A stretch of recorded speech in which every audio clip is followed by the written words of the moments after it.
السلام علیکم ورحمۃ اللہ وبرکاتہ.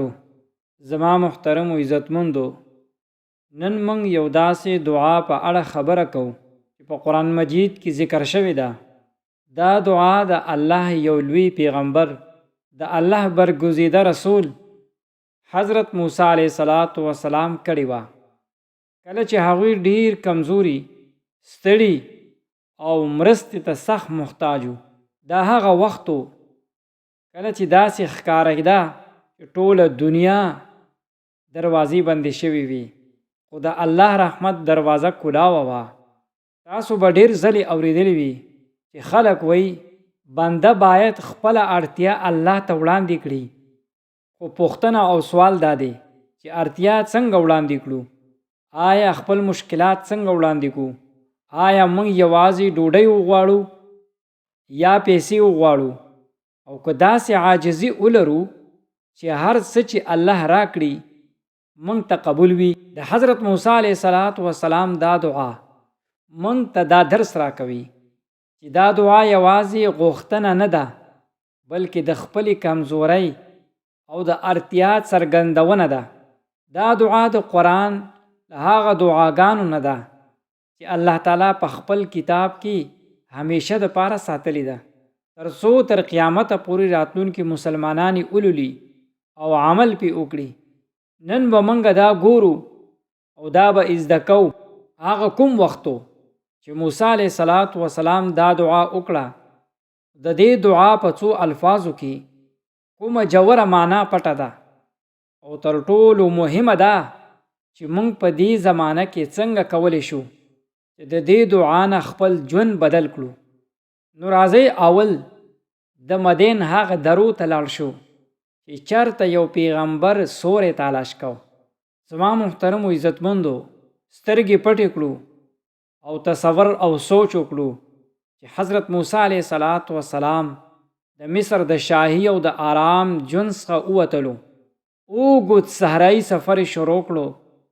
هغوی په خپو کې ازغي او خپې تڼاکې شوي دي، او د تندې د عمله شونډې اوچې شوي دي، او د لوږې په حالات داسې وو چې څو ورځې پرله پسې خپل منزل طرف ته به سفر کو. هغوی سره نه سورلی وه، نه ملګری او نه لاره ښودونکې. سوچ وکړئ چې یو نبی د الله غوره بنده د سفر په ستړتیا، لوږه او کمزوري، خو بیا هم د هغوی په ژبه شکایت نه، بلکې په الله باندې باور او بروسه وه. په سورې قصص کې الله جل جلاله فرمایي کله چې موسی علیه السلام مدین ته روان شو، نو وی ویل هیله ده زما رب به ماته سمه لار وښیي. دلته موسی علیه السلام ته یقین دی چې الله به لاره وښیي. هغوی مایوسه نه دي. وروستو هغوی د مدین ته ورسېدل. هلته ډېر خلک وو چې خپلو څاورو ته یې اوبه ورکولې، خو خلکو څخه لرې 2 زنانه ولاړې وي چې خپل څاوري ایثار کړي وو. حضرت موسی علیه السلام سره د ستړتیا د هغوی مرستې ته ور وړاندې شولو، او هغوی نه د اوبو هغه ډول راواغیست او هغه څاورو ته یې ورله اوبه ورکړي. دې کې یو لوی درس دی. نبی سره د ستړتیا بیا هم د نورو مرسته کوي، هم دغه د هغوی د مرستې سبب وګرځېد. بیا هغوی د یوې ونې سوري ته کېناستل. په هغه وخت کې د هغوی دا حالات ډیر کمزوری.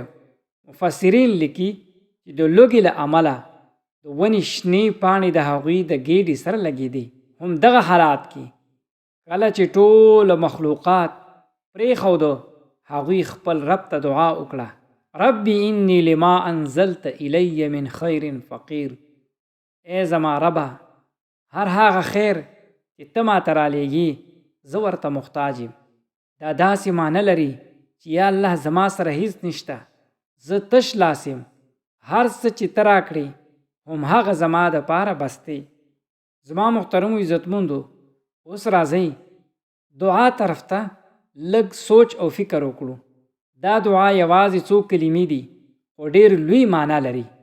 اولنی لفظ دی رب، یعنی پالونکی او هغه ذات چې هر څه سنبالوي.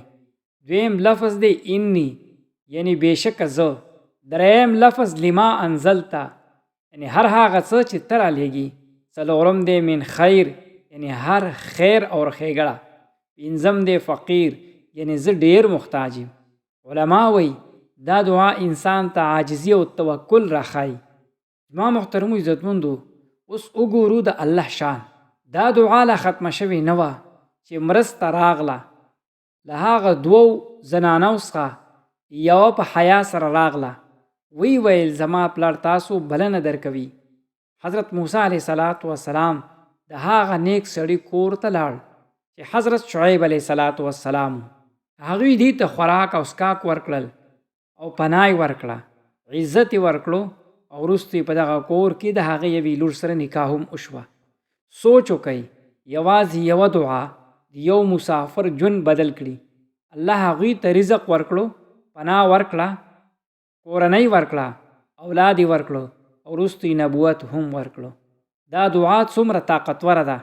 موسی علیه السلام دعا وکړه خو عمل یې هم وکړو. هغوی اول مرسته وکړه بیا یې دعا وکړه او نتیجه یې الله ته پرېښوده. نو موږ ته هم دا درس دی، اول چې عمل وکړو بیا دعا او بیا په الله باندې بروسه او باور وساتو.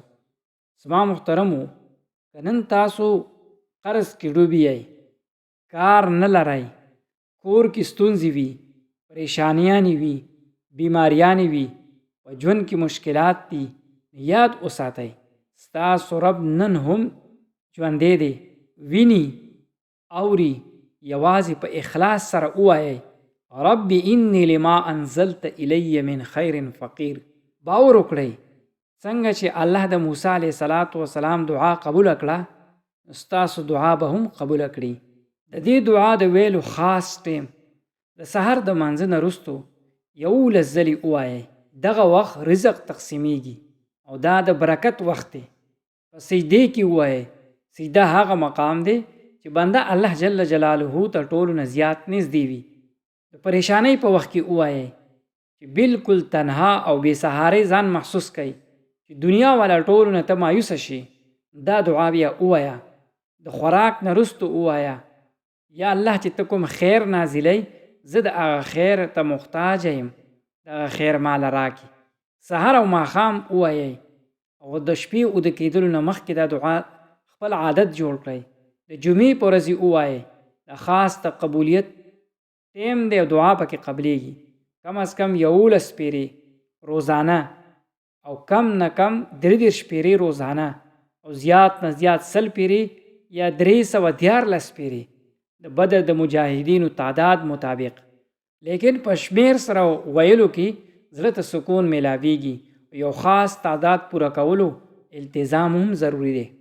خو دعا صرف زبانی نه بلکې په زړه سره غوښتل پکار دی چې کله د انسان زړه مات شي او الله ته رجوع وکړي، الله خامخا دعا قبلوي او د دغه مظلوم आवाज الله اوري.